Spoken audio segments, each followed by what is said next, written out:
আসসালামু আলাইকুম রহমতুল্লাহ। সালাম আলাইকুম ভাই। ওয়ালাইকুম আসসালাম রহমতুল্লাহ বরকাত।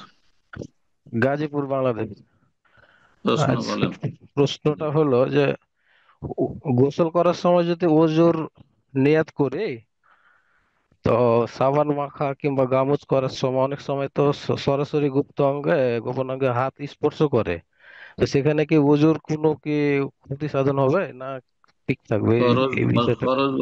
ফরজ গোসলের পদ্ধতিতে যেটি শেখানো হয়েছে সেটি হচ্ছে লজ্জাস্থান পরিষ্কার করে তারপরে উজু করবেন, তারপরে গোসল করবেন, গায়ে হাতে পানি দেবেন।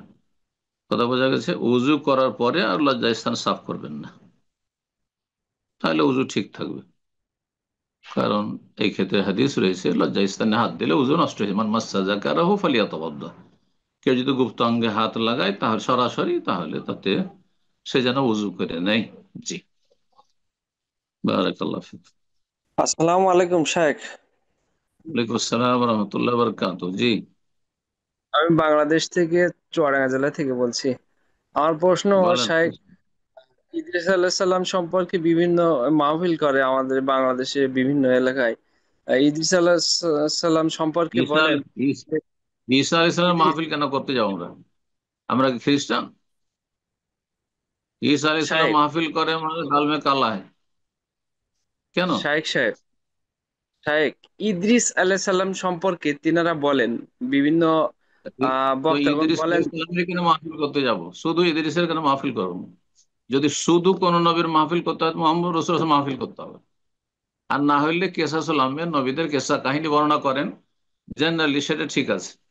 কিন্তু বিশেষভাবে ঈসা আলাইহিস সালাম আলোচনা, বিশেষভাবে মুসা আলাইহিস সালাম আলোচনা, বিশেষভাবে শুধু ইদ্রিস আলাইহিস সালাম না। ইদ্রিস আলাইহিস সালাম সবাই মারা গেছেন, তিনিও মারা গেছেন, তাকে আসমানে ওঠানো হয়েছে, এটি ভ্রান্ত বেদাতীদের কথা। আপনার বুঝতে পারছেন মনে হয়, এটি জিজ্ঞেস করতে চাইছে।